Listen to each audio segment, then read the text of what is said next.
India has a rich tradition of education that goes back thousands of years. From the sacred teachings of the Vedas to the comprehensive studies in Gurukuls, education in ancient India was revered as a path to enlightenment and wisdom. Among the most illustrious of these centers was Nalanda University. Established in the 5th century AD, this magnificent institution was the world's first residential university, housing close to 10,000 students and teachers at its peak, and a library containing close to 9 million books. Chinese pilgrim and traveler Xuanzang also talks about the grandeur of Nalanda in his writings. For over 800 years, Nalanda flourished as a hub of intellectual exchange and innovation, embodying the spirit of open inquiry and academic excellence. However, the university faced its decline and eventual destruction in the 12th century. The idea to revive Nalanda University was first conceived at the 2007 East Asia Summit and continued in 2009 East Asia Summit with an active partnership of Asian countries. Since 2014, under the visionary leadership of Prime Minister Narendra Modi, the revival of Nalanda University has been brought to the forefront of India's cultural and educational renaissance. अभी जब G20 में विश्व के मेहमान आए तो मैंने नालंदा की एक तस्वीर रखी थी वहाँ, और जब मैं दुनिया को कहता था 1500 साल पहले मेरे देश में दुनिया की उत्तम से उत्तम यूनिवर्सिटी हुआ करती थी, सुनते ही रह जाते थे। लेकिन हमें उसे प्रेरणा लेनी है, पर प्राप्त तो अभी करके रहना है। Recognizing its historical significance and potential to contribute to global knowledge, Honorable Prime Minister has championed the restoration and revitalization of this ancient institution. The Net Zero Green campus of the university boasts of world-class infrastructure and has 6 schools and also has 4 centers of studies. The university offers various scholarships to international students. Today, Nalanda University attracts scholars from all over the world, offering programs that integrate traditional wisdom with contemporary challenges. It serves as a bridge between the past and the future, promoting peace, understanding, and sustainable development. The revival of Nalanda University is also bringing international students to India, embodying the ancient Indian ethos of Vasudhaiva Kutumbakam.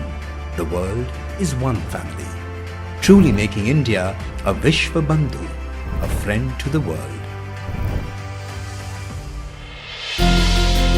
Nalanda University stands as a symbol of India's enduring legacy of knowledge and innovation. Under the leadership of Prime Minister Shri Narendra Modi, its revival is not only a national achievement but a gift to the world, reaffirming the timeless value of education and the quest for truth.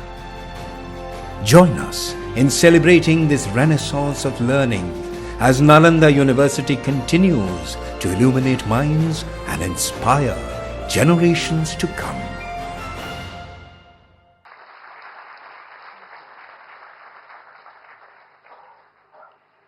Thank you very much for your kind attention.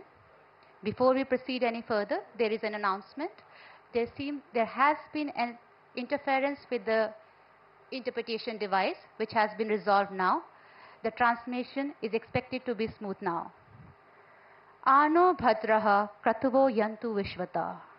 Together we endeavor to turn the glisten of knowledge coming from all corners into a beacon, to lead onto the path of truth, lead perpetuity. Honorable Sir, this motto of Nalanda University is aligned with your vision of Vasudhaiva Kutumbakam. The whole world is a family. आपके इस vision को सत्य बनाने के मार्ग पर यह संस्थान तत्पर अग्रसर है और आपके समर्थन और मार्गदर्शन के लिए बहुत बहुत आभार व्यक्त करते हैं. We are privileged to witness the revival of the glorious ancient Nalanda, contributing towards India's broader vision to reclaim its position as the Vishwa Guru in disseminating wisdom and universal values under your esteemed guidance and visionary leadership. देश विदेश से आए अतिथिगण तथा नालंदा विश्वविद्यालय के युवा आज आपको सुनने के लिए आतुर हैं. माननीय प्रधानमंत्री जी, आपसे सादर अनुनय करती हूँ, कृपया अपने प्रभावशाली वचनों द्वारा हमारा मार्गदर्शन करें। माननीय प्रधानमंत्री श्री नरेंद्र मोदी जी, तालियों की करतल ध्वनि के साथ हम आपका स्वागत करते हैं।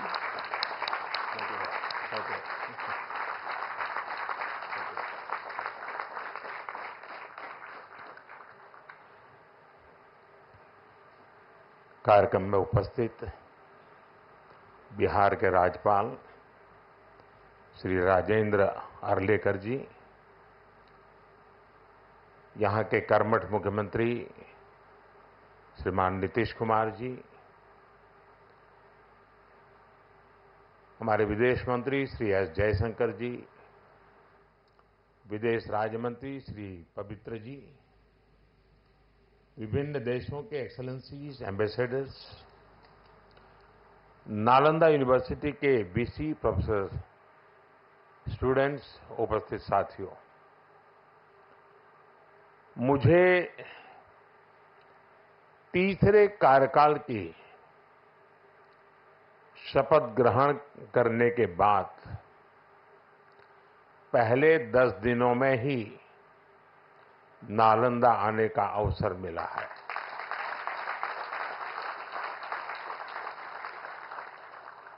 ये मेरा सौभाग्य तो है ही। मैं इसे भारत की विकास यात्रा के एक शुभ संकेत के रूप में देखता हूं। नालंदा ये केवल नाम नहीं है। नालंदा एक पहचान है, एक सम्मान है। नालंदा एक मूल्य है, नालंदा एक मंत्र है, गौरव है, गाथा है।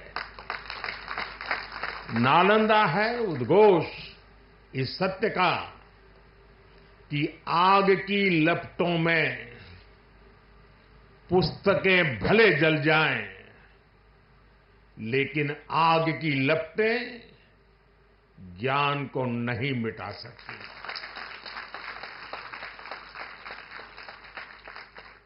नालंदा के ध्वंस ने भारत को अंधकार से भर दिया था। अब इसकी पुनर्स्थापना भारत के स्वर्णिम युग की शुरुआत करने जा रहा है। साथियों, अपने प्राचीन अवशेषों के समीप नालंदा का नवजागरण, ये नया कैंपस विश्व को भारत के सामर्थ्य का परिचय देगा। नालंदा बताएगा, जो राष्ट्र मजबूत मानवीय मूल्यों पर खड़े होते हैं, वो राष्ट्र इतिहास को पुनर्जीवित करके बेहतर भविष्य की नींव रखना जानते हैं। और साथियों, नालंदा केवल भारत के ही अतीत का पुनर्जागरण नहीं है, इसमें विश्व के, एशिया के कितने ही देशों की विरासत जुड़ी हुई है। एक यूनिवर्सिटी कैंपस के इनॉग्रेशन में इतने देशों का उपस्थित होना, ये अपने आप में अभूतपूर्व है। नालंदा यूनिवर्सिटी के पुनर्निर्माण में हमारे साथी देशों की भागीदारी भी रही है। मैं इस अवसर पर भारत के सभी मित्र देशों का, आप सभी का अभिनंदन करता हूं। मैं बिहार के लोगों को भी बधाई देता हूं।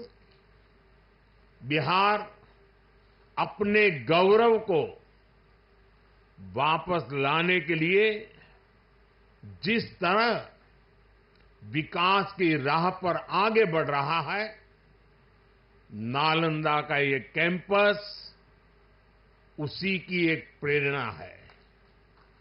साथियों, हम सभी जानते हैं कि नालंदा कभी भारत की परंपरा और पहचान का जीवंत केंद्र हुआ करता था।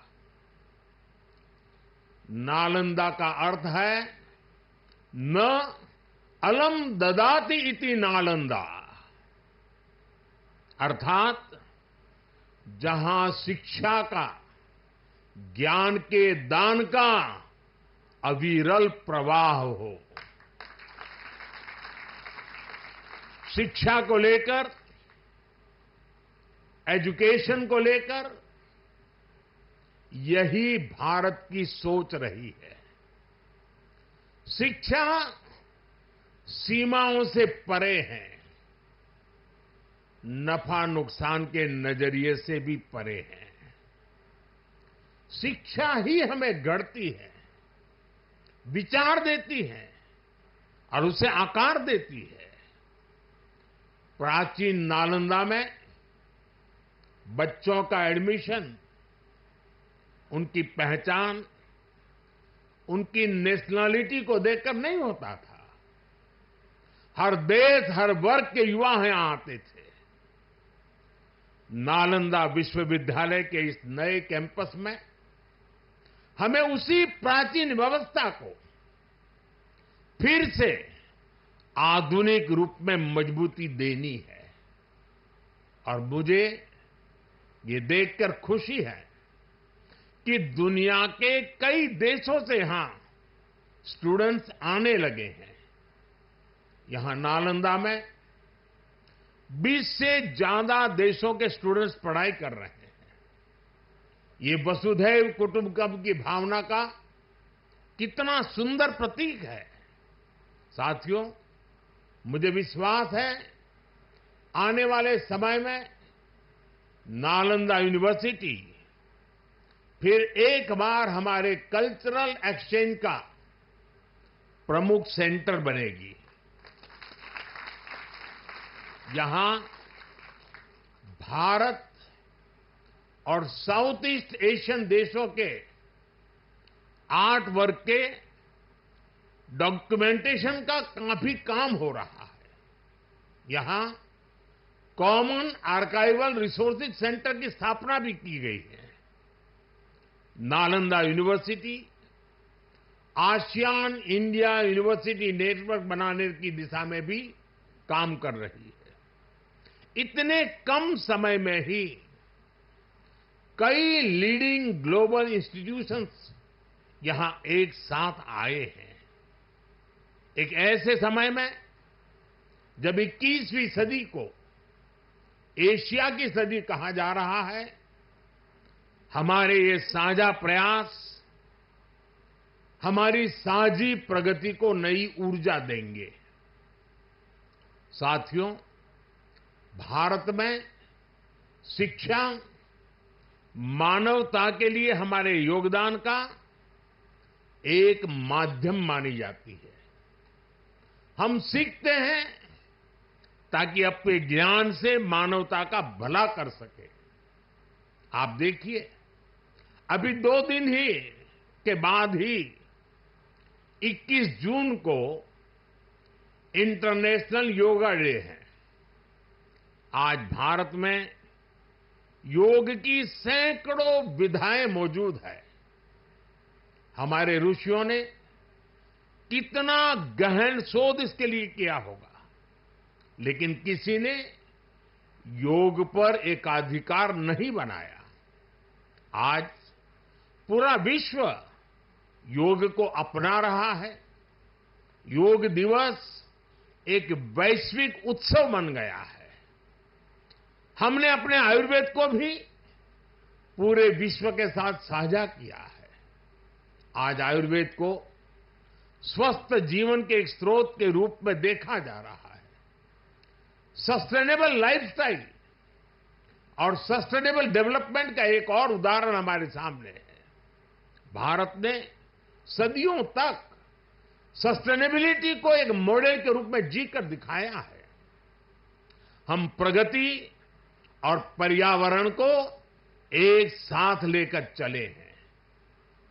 अपने उन्हीं अनुभवों के आधार पर भारत ने विश्व को मिशन लाइफ जैसा मानवीय विजन दिया है। आज इंटरनेशनल सोलर अलायंस जैसे मंच सुरक्षित भविष्य की उम्मीद बन रहे हैं। नालंदा यूनिवर्सिटी का ये कैंपस भी इसी भावना को आगे बढ़ाता है। ये देश का पहला ऐसा कैंपस है जो net zero energy, net zero emissions, net zero water and net zero waste model पर काम करेगा। अप्प दीपो भव के मंत्र पर चलते हुए ये कैंपस पूरी मानवता को नया रास्ता दिखाएगा। साथियों, जब शिक्षा का विकास होता है तो अर्थव्यवस्था और संस्कृति की जड़ें भी मजबूत होती है। हम डेवलप कंट्रीज को देखें तो ये पाएंगे वो इकोनॉमिक और कल्चरल लीडर तब बने जब वो एजुकेशनल लीडर्स हुए। आज दुनिया भर के स्टूडेंट्स और ब्राइट माइंड्स उन देशों में जाकर वहां पढ़ना चाहते हैं।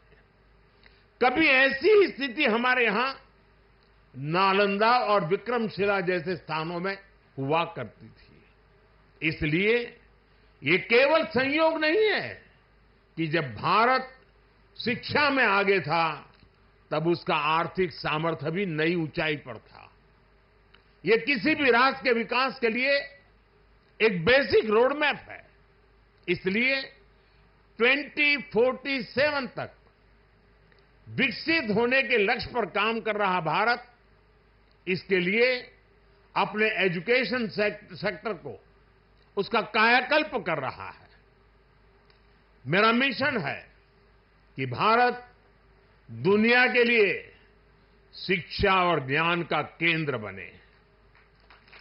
मेरा मिशन है भारत की पहचान फिर से दुनिया के सबसे प्रोमिनेंट नॉलेज सेंटर के रूप में उभरे।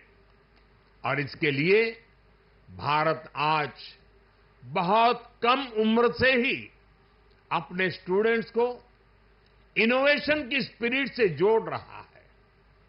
आज एक तरफ 1 करोड़ से ज्यादा बच्चों को अटल टिंकरिंग लैब में लेटेस्ट टेक्नोलॉजी के एक्सपोजर का लाभ मिल रहा है, वहीं दूसरी ओर चंद्रयान और गगनयान जैसे मिशन स्टूडेंट्स में साइंस के प्रति रुचि बढ़ा रहे हैं।